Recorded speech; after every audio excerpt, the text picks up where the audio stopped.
kasih Anda masih menyaksikan CNBC Indonesia Special Dialogue yang didukung oleh Dewan Minyak Sawit Indonesia dan Badan Pengelola Dana Perkebunan Kelapa Sawit. Masih bersama saya Syafina Sasyar dan juga seluruh narasumber di sini. Seperti yang tadi saya sudah sampaikan ya, saya punya satu pertanyaan terakhir sebelum akhirnya kita masuk ke sesi tanya jawab oleh seluruh penonton yang hadir hari ini di studio Trans TV. Baik, saya ingin ke Pak Edi. Pak Edi, seperti yang tadi saya sampaikan bahwa sebetulnya banyak sekali miskonsep yang bisa terjadi ataupun yang menerpa minyak sawit ini Pak. Tapi Bapak juga tadi menjabarkan bahwa ada program biodiesel di mana minyak sawit ini nantinya bisa dimix terhadap solar. Dan ini tentunya sejalan dengan visi dan misi dari net zero emission. Saya ingin tahu Pak, efektivitas dari program biodiesel ini dan apa saja keterlibatan BPDPKS dalam mendorong net zero emission. Silakan Pak. Ya, terima kasih Mbak. Jadi pertama begini, program pengembangan biodiesel ya. Ini pertama tujuannya dulu itu adalah untuk menyerap ya, untuk meng-create pasar di domestik dalam rangka melakukan penyerapan terhadap produksi minyak sawit yang produksinya itu semakin meningkat. Ya. Karena kalau kita hanya menggantungkan kepada minyak sawit itu untuk bahan pangan, oleochemical, misalnya itu relatively masih tidak bisa, ya, tidak bisa memberikan suatu serapan yang cukup besar. Ya. Sehingga ini dampaknya nanti akan berpengaruh terhadap harga daripada minyak sawit. Tadi disebutkan Pak Tungkot, misalnya price itu ya, pricing kita nanti itu karena supply-nya terlampau besar dibandingkan dengan demand nanti itu tadi. Nah, oleh karena itu tujuan pertama dulu diterapkannya program pengembangan pemanfaatan biodiesel itu agar supaya terjadi suatu penyerapan yang cukup besar di dalam negeri ya. Dan kita lihat ini cukup berhasil ya.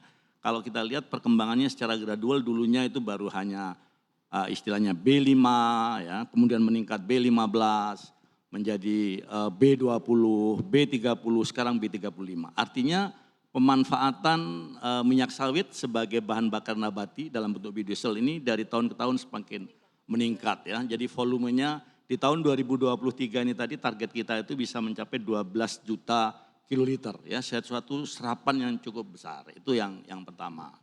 Kemudian yang kedua juga dalam kaitannya dengan bagaimana kita akan menciptakan suatu bahan bakar nabati yang ramah lingkungan ya, ramah lingkungan ya, dan juga merupakan suatu bahan bakar yang renewable. Jadi bukan berasal dari bahan bakar, bukan dari fosil yang itu sifatnya tidak bisa diperbaharui, tapi ini menjadi bahan bakar yang selalu bisa diperbaharui, renewable energy. Nah, kemudian terkait dengan masalah emisi tadi, memang ternyata biodiesel ini tadi ya, sebagai pencampur solar itu akan berpengaruh terhadap keluaran emisinya ya, gas rumah kaca ya, emisi gas rumah kacanya. Dan kalau nggak salah saya menurut suatu nanti mungkin bisa disampaikan Pak Tungkot yang tahu persis terkait dengan masalah itu kurang lebih bisa memberikan pengurangan emisi itu sampai dengan 50% ya, 50%. Nah, kita lihat tadi saya sampaikan di awal bahwa BPDPKS ini ditugasin untuk memfinancing, mendanai penyediaan dan penggunaan biodiesel ini tadi dalam bentuk selisih tadi itu tadi ya. Jadi sejak tahun 2015 kita telah mendanai penyaluran kurang lebih 48,19 juta kiloliter. Tadi sudah saya sampaikan yang didanain oleh BPDPKS terkait dengan penyediaan pemanfaatan biodiesel yang tadi sejak tahun 2015. Nah, kalau dikaitkan dengan pengurangan dengan emisi gas rumah kaca itu setara dengan 64,16 juta ton CO2. Setara CO2 Mbak ya. Jadi artinya program biodiesel ini tadi itu juga memberikan suatu kontribusi yang cukup besar ya di dalam rangka net zero emission yang nanti akan kita capai di tahun 2060 tadi. Ya, kira-kira demikian. Iya, baik, terima kasih banyak Pak Edi. Boleh sekali lagi berikan tepuk tangan yang paling meriah untuk seluruh narasumber saya di pagi hari ini. Dan seperti yang saya sampaikan tadi bahwa kita akan masuk ke sesi tanya jawab. Jadi saya persilahkan kepada Bapak Ibu untuk bertanya. Baik, saya sudah memiliki 3 pertanyaan ya. 1, 2, dan 3. Boleh mikrofonnya diberikan ke yang paling tengah terlebih dahulu? Ya, Bapak yang pakai batik. Oh ya udah nggak apa-apa, sebelah sana silahkan. Namanya siapa Mbak, dari mana, nanti pertanyaannya ditujukan kepada siapa, silahkan. Selamat pagi, saya Yunita Fajarani dari Universitas Jayabaya. Pertanyaan saya sebenarnya untuk semua para narasumber kalau boleh. Jadi 2 hari yang lalu saya sempat menghadiri pertemuan dari sebuah organisasi FBCI yang mengangkat tema mengenai program Net Zero Emission tahun 2045 yang kurang lebih membahas mengenai darurat iklim yang saat ini dialami oleh Indonesia. Pertanyaan saya adalah bagaimanakah cara pemerintah termasuk dengan BPDPKI sendiri menyimbangkan pencapaian target 100 juta ton di tahun 2045 serta net zero emission tahun 2045. Terima kasih. Baik, terima kasih. Untuk setiap pertanyaan akan langsung saya persilahkan untuk menjawab karena ini pertanyaannya untuk seluruh narasumber. Saya akan tunjuk salah satu, mungkin Pak Tungkot ya, karena tadi Pak Edi Abdurrahman membicarakan terkait hal ini dan menunjuk Pak Tungkot. Silakan Pak Tungkot.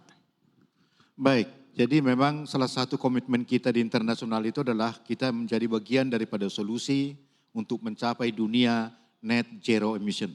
Itu memang komitmen kita. Nah, apa kontribusi, apa yang dilakukan oleh pemerintah? Yang ini kita bicarakan ini sangat luas sekali, jadi lebih bagus kita bicara sawit aja gitu kan. Apa kontribusinya sawit di dalam NGE ini gitu. Yang pertama ya, untuk mengurangi emisi gas rumah kaca dunia, itu hanya ada 2 cara. Yang pertama adalah mengurangi emisi ke atmosfer bumi, mengurangi emisi karbon dioksida. Yang kedua adalah menyerap kembali. Nah, sawit di mana peranannya? Sawit itu peranannya di dua-duanya. Ya, di dua-duanya gitu. Yang pertama adalah dalam alam semesta ini, Tuhan hanya menciptakan tumbuhan yang mampu menyerap karbon dioksida itu dari atmosfer bumi. Dan salah satu yang terbesar itu adalah sawit. Kenapa terbesar? Karena pohonnya besar, kemudian juga produksinya besar, maka dia menyerap karbon dioksida lebih besar. Beda dengan hutan yang sudah flat up, yang sudah mature, yang sudah tua, itu fotosintesa dengan respirasi sama gitu kan. Jadi intinya adalah kita setiap tahun karbon dioksida dari atmosfer bumi itu diserap oleh kebun sawit, kemudian dia rubah itu menjadi batang sawit dan produksinya, dan sebagian itu mengalami sequestration di dalam tanah. Ya, itu salah satu. Yang kedua adalah, cara yang kedua adalah mengganti sumber emisi yang terbesar dengan minyak sawit. Apa itu? Kontributor terbesar daripada minyak emisi di atmosfer bumi ini, termasuk di Indonesia, adalah bahan bakar fosil. Sawit, tadi yang disampaikan oleh Pak Edi, Pak Dirut tadi itu, adalah menggantikan sebagian biodiesel fosil dengan biodiesel sawit. Itu menghemat 50% emisi daripada mesin diesel. Itu satu. Nanti kalau tambah lagi nanti dengan bensin sawit dan seterusnya, itu akan kontribusinya. Yang kedua adalah ganti batu bara dengan biokol. Biokol itu dari cangkang sawit. Itu juga menghemat. Ya, kalau kita bicara soal life cycle analysis, itu juga menghemat emisi daripada rumah kaca gitu kan. Jadi saya mau katakan kembali bahwa industri sawit Indonesia itu adalah bagian solusi daripada net zero emission. Terima kasih. Saya persilakan Pak Edi juga untuk menambahkan, boleh? Tolong slide-nya. Baik, saya mau menambahkan Pak Tungkot. Jadi memang di sini mau ditampilkan slide dari Gapki. Memang di sini yang sangat disampaikan prihatin ya kita, bahwa sawit itu belum masuk. Dalam NDC juga belum masuk. Jadi target NDC kita tahun 2030 itu untuk kita adalah 31,89. Kemudian itu atas usaha sendiri. Sedangkan 43,20 ini target apabila dengan dukungan internasional. Nah, Yang jadi masalah di sini kalau kita lihat,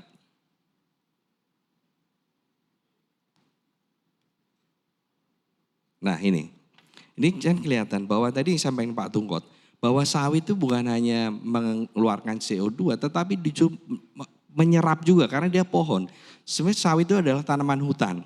Nah kalau kita lihat di sini, kalau diasumsikan itu 10.000 hektar itu dapat menyerap karbon itu 355.000 karbon ekuivalen per tahun untuk 10.000. Nah tetapi kenapa kok sawit sampai sekarang belum dimasukkan dalam NDC? Hanya yang ada sekarang adalah untuk tanaman hutan. Nah ini yang kita berharap dengan dialog hari ini bisa memasukkan sawit sehingga target NDC ini bisa naik.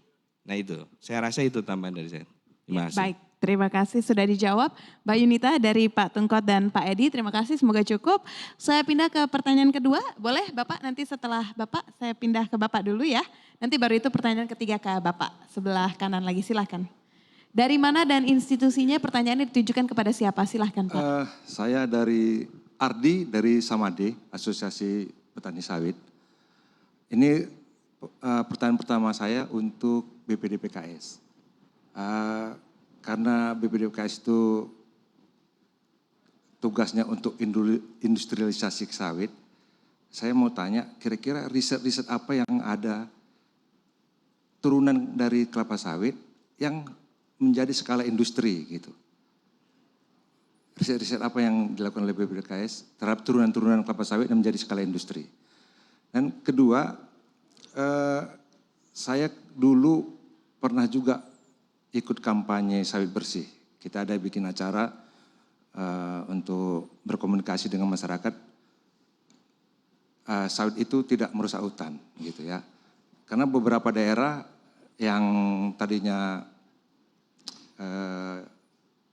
padang lawas gitu ditanam sawit sekarang udah hijau gitu.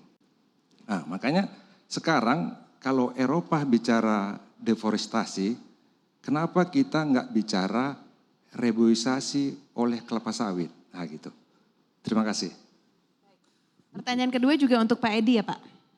Oh atau pihak lain boleh? Lain boleh. Oke saya lempar nanti. Baik kita jawab dulu dari Pak Edi dulu silahkan. Ada nggak riset turunan kelapa sawit yang jadi industri silahkan? Oke, terima kasih. Jadi Pak Ardi ya dari Samade.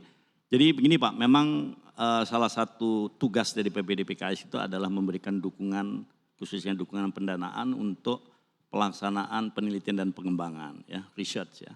Riset-riset ini kita lakukan bekerja sama dengan saya sebutkan tadi lembaga-lembaga riset, universitas maupun lembaga riset dengan beberapa peneliti yang terlibat di dalamnya. Ya. Banyak sekali Pak sebetulnya riset-riset yang sudah kita lakukan itu menyangkut masalah dari hulu sampai dengan hilir. Ya. Di hulu itu kaitan dengan budidaya, pemuliaan, pasca panen, penerapan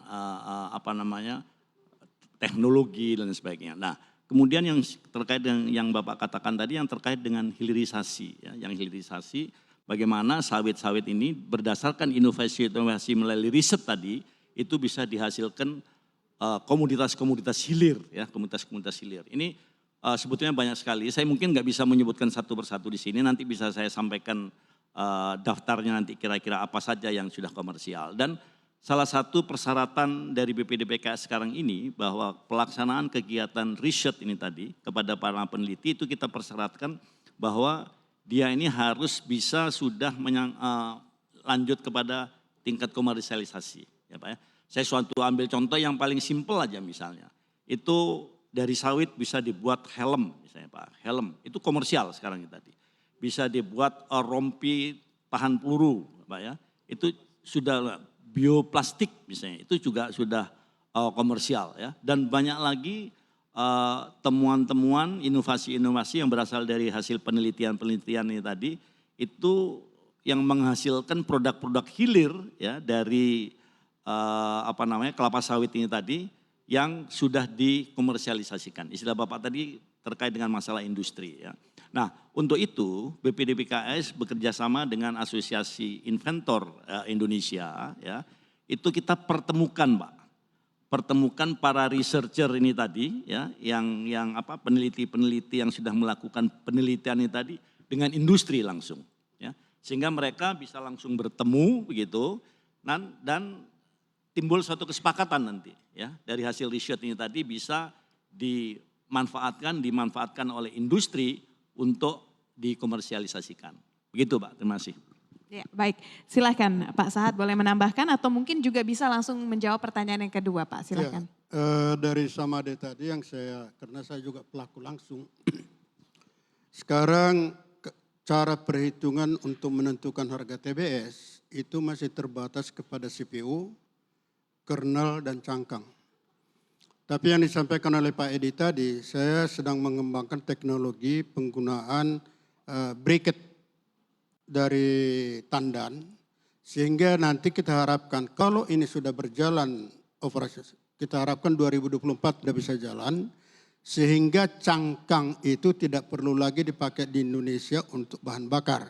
Karena kita bisa pakai dari briquette tandan kosong untuk kita dengan torrefaksi dan menghasilkan caloric value yang jauh lebih tinggi daripada cangkang. Jadi dengan demikian saya kira, karena kita juga sangat mengharapkan bahwa harga TBS itu makin lama makin naik. Caranya bagaimana? Seluruh produk sampingnya itu harus kita bisa manfaatkan. Dan itu yang sedang dilakukan oleh BPDPS dan salah satu saya pelakunya. Ya, oke. Saya ingin lempar pertanyaan kedua tadi ke Pak Sadino mungkin. Pak Sadino, kalau tadi pertanyaannya adalah kalau kelapa sawit sebenarnya tidak menghasilkan, tidak begitu deforestasi begitu ya. Kenapa kita tidak berbicara terkait reboisasi pohon kelapa sawit? Silahkan Pak. Mungkin nanti bisa ditambahin juga. Ya, kalau di reboisasi ini tadi kan dari awal kita berbicara tentang kementerian dan lembaga. Sebenarnya kalau sawit ini sebenarnya juga reforestasi sebenarnya. Karena dulu sebenarnya sawit ini adalah lahan-lahan marginal yang tadi digambarkan oleh rekan Samade tadi. Itu sudah belukar, sudah tidak berhutan, sekarang sudah menjadi sawit. Ya sayangnya ini tidak diakuin sebagai reforestasi. Kalau diakuin sebagai reforestasi, itu kan sudah ada 16,8 juta hektar. Sebenarnya kita sudah berkontribusi pada negara ini bahwa kita sudah merehabilitasi itu sendiri. Iya, berarti sebenarnya secara tidak langsung penanaman itu adalah bentuk reboisasi ya Pak ya? Reboisasi dan reforestasi secara otomatis kan secara di situ. otomatis gitu. Oke, Ya. Pak Tungkat mau menambahkan Pak, silakan. Ya, jadi ini bagus nih gagasannya dari Samade ini. Ini soal paradigma saja ini. Ya, yang tadinya reboisasi itu harus pakai pinus gitu, juga monokultur kan. Bahkan tidak bersahabat dengan lingkungan kalau pinus gitu kan. Ini soal apa? Ini bagus apanya. Tapi faktanya, empirical evidence-nya, tanaman reboisasi itu adalah tanaman yang bisa mengkonservasi tanah dan air. Itu kan utamanya. Nah, adakah empirical evidence yang mengatakan bahwa tanaman sawit itu adalah tanaman konservasi dan tanah? Ya, ada. Banyak studi. Salah satu itu yang disebutkan tadi itu yang dari daerah sana itu, SOSA itu, ya itu melahirkan seorang guru besar ilmu tanah dan konservasi tanah di USU, dan dia dalam pidato pengukuhan guru besarnya mengatakan bahwa kebun sawit adalah tanaman konservasi tanah dan air. Nah ini dipraktekkan oleh teman-teman kita masyarakat di daerah Jakarta Jawa Tengah Selatan, Jawa Timur Selatan, di daerah Kediri juga gitu kan. Di sana itu tanaman reboisasi mereka itu sawit, bukan kayu. Kenapa? Karena kayu hilang terus. Maka mereka tanamlah itu sawit di sana, tanaman konservasi, meskipun tidak dipupuk seperti biasanya, tapi akhirnya itu buahnya itu mereka olah sendiri juga gitu. Jadi fungsinya tanaman sawit itu sudah menjadi tanaman konservasi dan tanah dan air. Jadi idenya Samade ini perlu disebarluaskan dan Terima kasih. Baik, satu pertanyaan terakhir silakan Pak.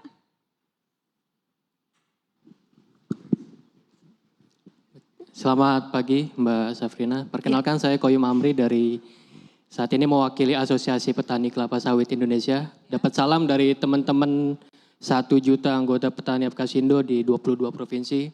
Bahwa kita ingin mengabarkan kondisi petani saat ini sedang tidak baik-baik saja Bapak Ibu. Harga TBS kita dihargai 3 gelas air mineral di Jakarta atau 4 gelas air mineral di Jakarta setara dengan 1.500 sampai 2.000 per kilo. Sedangkan di sisi lain, harga pupuk semakin tinggi, 300% kenaikannya, dan kita sama sekali dari tahun lalu sampai tahun ini kita tidak pernah memupuk atau bahkan mengurangi dosis. Ini sesuai dengan tema hari ini bahwa ketidakpastian. Produksi kita tidak pasti, kemudian kalau kita bicara tantangan produktivitas seperti apa itu juga tidak pasti. Nah, kita harapkan pemerintah dalam hal ini bisa mensupport kita. Kalau tadi dikatakan Pak Sadino ada masalah ISPO, yang ingin kita minta adalah kepastian legalitas. Legalitas kita saat ini teman-teman petani, kebun sawit petani diklaim masuk kawasan hutan. Dan ini tantangan ke depan, bagaimana bisa menyelesaikan ini. Kita ingin minta teman-teman KLHK, karena Pak Jokowi kita apresiasi sekali. Presiden Jokowi mau mengunjungi kantong-kantong desa petani sawit. Tapi di sisi lain KLHK yang kita harapkan bisa membantu kita dalam masalah legalitas, ini sama sekali tidak berpihak kepada teman-teman petani sawit. Kita dikasih pagar yang kita bahkan untuk loncat saja tidak bisa, naik merayap pun tidak bisa. Nah, kalau dikatakan ketidakpastian, teman-teman petani sawit hari ini menghadapi ketidakpastian dan kita ingin minta kepastian baik legalitas maupun harga TBS bisa lebih baik lagi. Dan satu lagi saya ingin katakan bahwa program-program sawit yang selama ini dikelola BPDPKS sudah berjalan baik. Kami catat bahwa 1 juta anggota petani sawit kita katakan akan mendukung BPDPKS berjalan terus, Pak Edi Abdurrahman.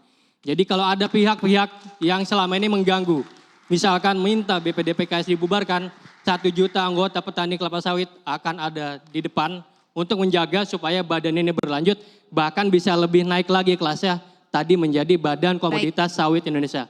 Baik, sekian, terima kasih, salam setara. Terima kasih. Mungkin sebelum saya kasih Pak Edi untuk menutup, karena tadi ada sebuah komplimen yang disampaikan, saya ingin persilakan Pak Sahat dulu untuk menanggapi.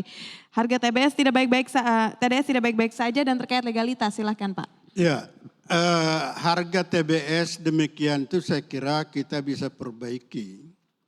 Bukan soal harganya aja, harga rendah tapi marginnya tinggi itu juga bisa kita lakukan. Ya, tidak perlu menaikkan harga. Salah satu caranya adalah meningkatkan produktivitas. Dan untuk itu kita mengurangi pemakaian pupuk. Pengurangan pemakaian pupuk chemicals bisa kita lakukan dengan bioorganic fertilizer dari tandan biomass yang ada. Yang ketiga adalah produk-produk yang dihasilkan dari sana itu, misalnya gini, kalau produktivitas petani bisa mencapai 25 ton TBS per hektar per tahun, menggunakan bioorganic fertilizer, maka pemakaian pupuk chemicals bisa kita turunkan kira-kira 30%. Otomatis production cost-nya akan lebih rendah. Saya perkirakan kalau itu terjadi dengan 25 ton TBS per hektar per tahun, harga kita bisa malah di 1.200 pun bisa. Marginnya bisa 35%. Jadi kepada Apkasindo ini juga yang perlu kita tegakkan. Ini hanya bisa terjadi, pertama ada jaminan berusaha. Yaitu kawasan hutan itu yang tadinya disebutkan kawasan hutan diselesaikan dengan segera sehingga mereka memperoleh sertifikat dan itu critical issue. Yang kedua bersama BPDPKS kita mengembangkan teknologi itu dan saya kira itu sedang berjalan. Dan yang ketiga adalah mari kita reposisi minyak sawit kita itu bukan minyak kaleng-kaleng. Itu adalah gold mine. Saya kira itu yang intinya Mbak Fira. Ya, baik, terima kasih. Semoga menjawab Pak. Terima kasih banyak Pak Edi. Mau menambahkan tadi dari komplimen yang diberikan? Singkat saja Pak sebelum saya masuk ke pertanyaan selanjutnya. Terima kasih ini dari Apkasindo Pak Koyum yang telah memberikan dukungan tadi terhadap eksistensi daripada BPDPKS. Ya. BPDPKS sebagai suatu government agency ya, yang terkait dengan masalah pengelolaan dana pengembangan sawit berkelanjutan ini tetap berkomitmen untuk menjalankan program-programnya itu tadi dengan baik ya, tapi tetap kita jaga tata kelolanya, governance itu tetap kita jaga ya. Jadi tujuan utama dari BPDPKS tadi khususnya dalam kaitannya dengan peningkatan kesejahteraan petani sawit ya. Melalui program-program yang tadi telah saya sebutkan itu semuanya lebih banyak ditujukan diarahkan kepada kesejahteraan pekebun sawit ya. Walaupun ini ada riak-riak, ada dinamikanya sekarang seperti dikatakan Pak Koyum tadi, harga TBS lebih rendah, tadi telah disampaikan oleh Pak Sahat sebab-sebabnya apa, ini memang tidak terlepas dari masalah pengaruh supply dan demand ya, terkait dengan masalah efisiensi di sisi hulunya, di sisi pengelolaan sawit itu sendiri. Pak Sahat tadi telah memberikan suatu alternatif solusinya seperti apa, pemanfaatan pupuk-pupuk organik ya Pak ya, kalau saya nggak salah itu tadi, yang sehingga itu bisa menekan harga pokok daripada sawit itu sendiri, yang akibatnya meningkatkan produktivitas sehingga produksinya akan lebih besar, petani akan mendapatkan margin yang lebih tinggi dari situ. Ada beberapa kiat-kiat yang tidak selalu kita harus, saat ini kan selalu tuntutannya itu bagaimana agar supaya harga pupuk itu pemerintah bisa menurunkan harga pupuk ya, terutama harga pupuk kimia. Kita bisa memanfaatkan opsi-opsi lain pemanfaatan pupuk khususnya dari pupuk-pupuk organik yang itu berasal dari sawit itu sendiri. Terima kasih. Baik, terima kasih, semoga cukup menjawab. Saya kasih satu pertanyaan terakhir dari sisi sebelah sini. Maaf, pertanyaannya sudah didahulukan untuk itu. Nanti kita mungkin bisa lanjutkan lagi setelah acara selesai ya Mbak ya. Terima kasih. Silakan Mas. Ya baik, selamat siang. Saya Ikhwan dari IPB, dari BMKM IPB. Berbicara mengenai sawit Pak. Tren untuk kenaikan lahan sawit sendiri memang tiap tahunnya naik gitu. Dan terakhir datanya memang pada 16,8 juta hektar. Dan ini menurut saya sangat kontradiktif terhadap apa yang terjadi, apa yang dari Bapak-Bapak narasikan tadi. Terkait deforestasi dan biodiversity loss. Memang sama-sama kita pahami memang. Ada batas dari pembangunan berkelanjutan sendiri untuk pengambilan sumber daya alam sendiri. Bagaimana dari Bapak-Bapak di depan menanggapi hal ini? Isu deforestasi sebenarnya memang menurut saya itu sudah tepat untuk dilakukan. Karena ini lahan sawit ini sendiri semakin lama semakin luas gitu. Terlebih lagi 3,3 juta hektar luas lahan sawit yang ilegal. Bagaimana pandangan Bapak terhadap hal ini? Terima kasih. Baik, boleh dari pihak Gapki, silahkan Pak. Baik, saya jawab dulu ya. Jadi saya mau, kebetulan saya nggak ada tayangannya, kalau saya baca dari data Oil World bahwa di tahun 2022, ini dunia ya, lahan sawit dunia itu 24,2 juta hektar. Kemudian rapeseed 36,5 juta hektar. Kemudian sunflower 30 juta hektar. Kemudian cottonseed 33 juta hektar. Dan soybean 132,8 juta hektar. Coba kita bandingkan. Sawit hanya 1/5-nya saja dari soybean. Apakah itu menyebabkan deforestasi? Ini seluruh dunia ya. Ya. Kemudian saya sebagai pelaku usaha, saya buka sawit itu dari tahun 80-an. Saya selalu buka sawit bukan di primary forest. Bahkan saya sudah buka itu sudah bekas bahkan padang yang semak belukar. Itu menurut saya setuju Pak Sadino, justru terjadi reforestasi, bukan deforestasi. Kan begitu ya. Nah, di sini jelas bahwa sebenarnya kalau kita lihat hanya 1/5. Apakah itu yang sekarang pertanyaan justru siapa yang menyebabkan deforestasi di dunia ini? Dengan 24,2 juta dibandingkan dengan 132 juta. Saya rasa itu. Jadi saya tidak sepakat bahwa dengan kita hanya 16,8 juta kemudian dikatakan sebagai penyumbang deforestasi. Sedangkan saya juga pelaku usaha yang saya buka dan saya tidak pernah membuka itu di primary forest. Saya selalu di secondary atau bahkan hanya lahan-lahan yang sudah semak belukar. Dan itu justru malah menyumbangkan kalau itu dibiarkan menjadi lahan semak belukar, itu malah justru menyebabkan emisi karbon. Dengan kita menanam sawit, malah itu menyerap karbon dan juga memberikan O2. Karena itu sawit adalah tanaman hutan. Itu, silakan yang lain mau jawab. Pak Sadino silakan, singkat Pak Sadino. Ya, terima kasih. Tadi memang kalau kita bicara sekarang ada pertambahan kebun kelapa sawit gitu. Sebenarnya sejak moratorium sebenarnya pertambahannya itu untuk yang sekarang sebenarnya tidak ada. Karena bahkan yang namanya sudah ada hak atas tanah pun sekarang orang tidak berani untuk bertanam kembali. Kalau yang tadi disampaikan oleh rekan kita tadi, adik dari PB tadi, sebenarnya klaim 3,3 juta hektar itu juga memang perspektif itu. Karena apa? Yang 3,3 tadi sudah HGU juga ada yang 800.000. Siapa yang salah? Nah ini sekarang kita kembali tadi kepada ketelusuran regulasi di kita. Makanya kalau kita menyelesaikan sawit tadi untuk menyongsong ini, ya hak-hak konstitusional warga negara itu harus diselesaikan dulu. Seperti Pak Koyum tadi, itu yang Apkasindo, yang sudah punya hak atas tanah saja tidak diakui. Makanya tadi ISPO pun tidak lulus karena harus clearance dari bebas dari kawasan hutan. Lah sedangkan kawasan hutan itu adalah bukan hak atas tanah. Ini aja terjadi dispute, makanya kalau ada kelembagaan tadi yang bisa menata itu sebenarnya gampang menyelesaikannya.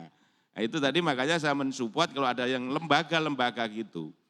Bagaimana mengelola sawit dengan baik tadi dalam satu kelembagaan yang besar dan satu misalnya kesatuan. Saya kira yang tadi perdebatan ini bisa diselesaikan di rumah sawit yang besar itu tadi sesungguhnya. Ya. Terima kasih. Ya, baik, terima kasih. Sekali lagi berikan tepuk tangan untuk seluruh narasumber kita. Luar biasa sekali, dua segmen yang sangat penuh sekali dengan harapan. Kita juga menjabarkan apa yang menjadi tantangan. Saya akan coba jabarkan sedikit ya, tadi di segmen pertama kita sudah membahas tentang regulasi. Masih banyak ternyata PR yang memang harus dikerjakan oleh pemerintah, dari peraturan yang tumpang tindih, dan besar harapan dari para stakeholder ini agar segera dibentuknya sebuah lembaga independen yang berkaitan dengan kelapa sawit. Tapi memang BPDPKS sudah menjalankan banyak sekali program dengan dana-dana yang ada. Lalu tadi di segmen selanjutnya juga kita sudah membahas deforestasi yang memang sebenarnya ini sebagai bentuk kompetisi bisnis ya Pak ya, yang dilihat dan penting untuk semua pihak kerjasama mereposisi palm oil agar tidak lagi dianggap sebelah mata oleh negara luar. Net zero emission juga disupport besar-besaran, terlebih minyak sawit ini memiliki kemampuan untuk bisa di mix dengan solar menjadi biodiesel dan juga bisa menggantikan batu bara tadi ya Pak ya. Dan jika kita berbicara terkait peluang tentunya masih banyak terkait terlebih maksud saya adanya upaya antara Indonesia dan juga Malaysia untuk bisa menembus negara-negara yang membuat peraturan penolakan terhadap minyak kelapa sawit. Jadi jika ditanya dan menjawab pertanyaan menggapai sawit tetap jadi andalan Indonesia saat dunia penuh ketidakpastian, tentu sawit tetap bisa menjadi andalan Indonesia karena potensinya ke dalam negeri sangat besar. Dimulai dari peningkatan bentuk devisa negara dan juga penyerapan sumber daya manusia yang masif karena memang tingkat produktivitasnya yang juga tinggi. Pemirsa jangan kemana-mana, Special Dialog CNBC Indonesia akan kembali lagi usai jeda. Sekali lagi berikan tepuk tangan yang paling meriah untuk kelima narasumber saya.